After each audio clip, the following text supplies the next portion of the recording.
Hello and welcome to another video on how to get more business customers to your Airbnb or Booking.com listing.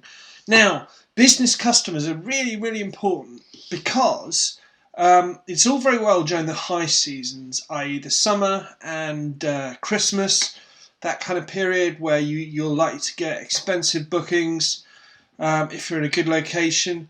But you need to make sure you're filled in the months of January to sort of May, and then September, October and November. So let's get to it. Really important question. How do we find more business customers? So the first thing I would say to you is you've got to make their experience as streamlined as possible.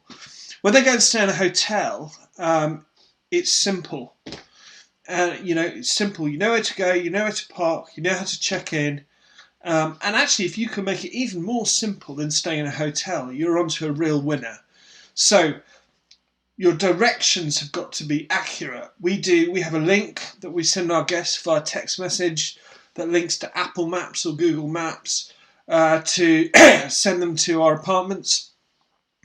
We have a short YouTube video showing exactly where to go, park, how to enter, where to get the keys, and we send all of that information both in an email but also in a text message, because it just makes life really easy and they can go and find their key code. So make the check-in really streamlined and easy. I would say also, as a second point, don't make their lives difficult. Don't make it difficult to stay with you in the same way as you might with a sort of party of 6 people by requesting a big deposit or even any deposit. If they have to go make a payment to PayPal or something like that, that's just hassle. They don't want that. So you've got to make it really simple and easy for people. So forget all of that for business travellers, and business travellers are really obvious people to spot. For Airbnb, make sure Instant Book is on. If you're booking a business hotel or somewhere to stay, you want to know it's booked and guaranteed to be booked. So if you're on Airbnb, turn it on, and obviously on the other channels it will instantly be booked anyway. And be sure that you have some way, preferably a channel manager. If you look on my blog, there's a post about a channel manager. But have a channel manager to organise your diary and make sure you don't have any overbookings, because that's the last thing you need. One other point, by the way, on directions. Don't assume that every business person is coming by car. It might very well be that they come by train. So therefore anticipate their needs and provide directions by taxi, or give a number for a taxi from the train station. Make it easy for people. That's the key. That's the name of the game. And also, don't assume that everyone has a smartphone. Although most business people will have. I've had some guests who actually haven't had a smartphone and have used a map. So it's a good idea to have something on your website that they can print out to find you as well. And remember, any property is difficult to find if you don't know how to get there. Every property is easy to find if the directions are great and they're helpful and they make it easy for someone to get there. So that's important. And also test out the routes. Find out which is the best way at the moment.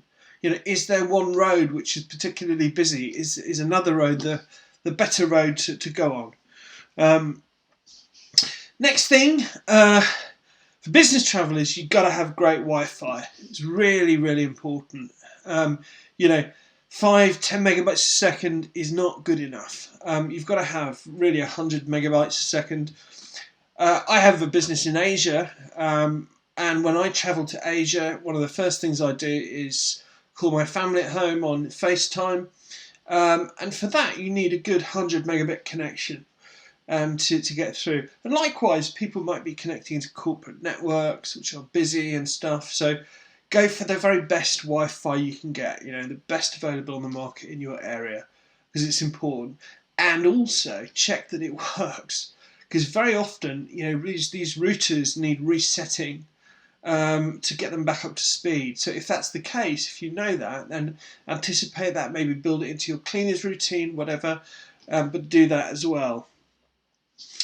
Next point, have plenty of business-friendly facilities. So, what do business people want? Well, in the bathroom, people tend to forget. I know when I travel, if you forget your razor, you forget moisturiser, you leave it in places. So maybe just invest in buying little disposable razors and some moisturiser. It's a nice touch, makes you look more professional for the bathroom. Stuff like that. Make sure you've got a cupboard full of coat hangers. Business people tend to wear suits, and they want to go out and see. Well, they need to go and see people. That's why they're on the business trip. So have suit hanging equipment and clothes hanging equipment ready. Ideally, you want a trouser press, which would be a nice touch, and then a desk. Or somewhere, which is the equivalent, a nice table at least, where they can put their laptop down, get logged onto the internet, and work quickly. And make your internet code something simple. I mean, I use 7 sevens. In other words, 7. Something like that. Don't make it A1 minus plus 3 8 4. Divided by XYZ. That's just ridiculous. Make it easy for people, and put a big sign on your table of what your internet password is, and you can probably also text it to them as well, or at least include it in the arrival information. But internet is super important. Other things to think about.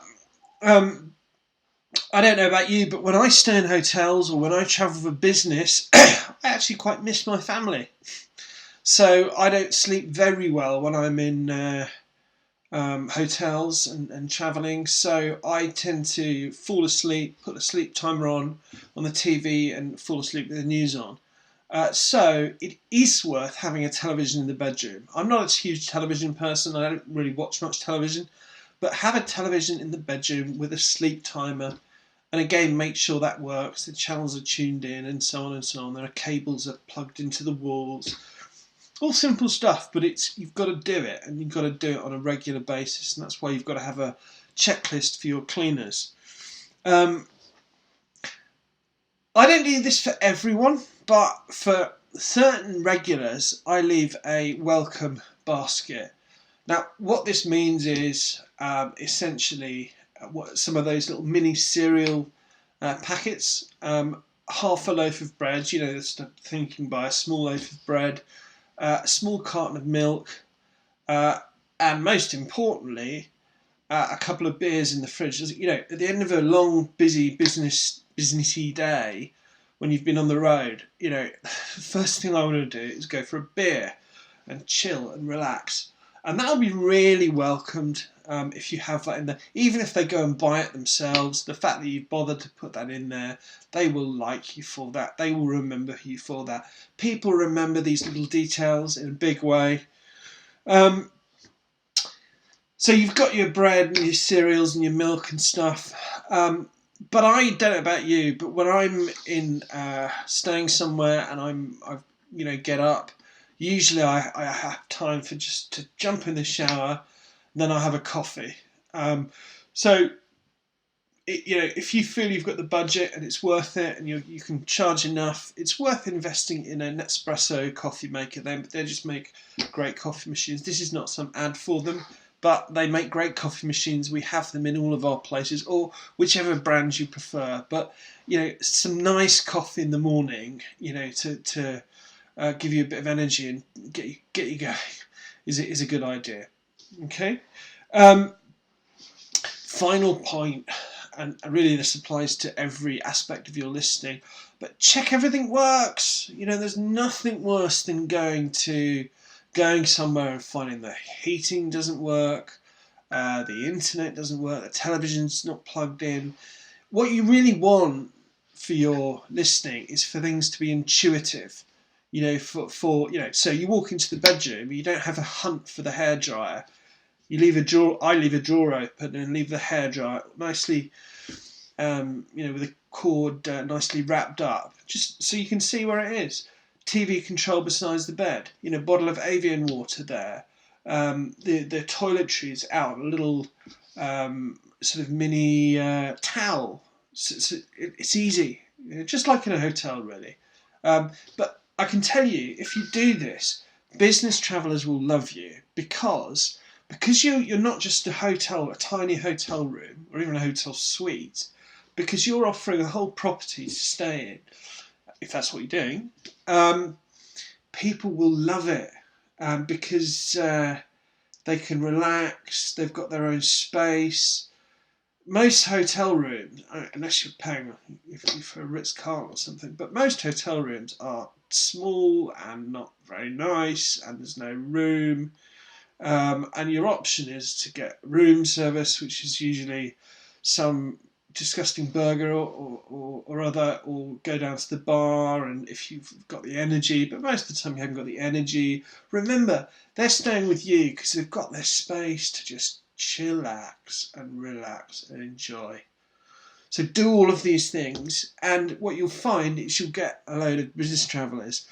And the biggest bonus of it all is that business travellers are the best repeat customers there are, because they tend to come back to the same places, unless they're going all over the place. But, I travel, for example, regularly to Beijing and Shanghai, and I stay in the same place every time. It makes my life simple. It's one less decision to have to make. And people will do that with you. I've had people who stayed with us stay every month for the last 3 or 4 years, because they like us, because we take care of them. So I hope this has been helpful, and do subscribe. Much more content coming, and have a great day.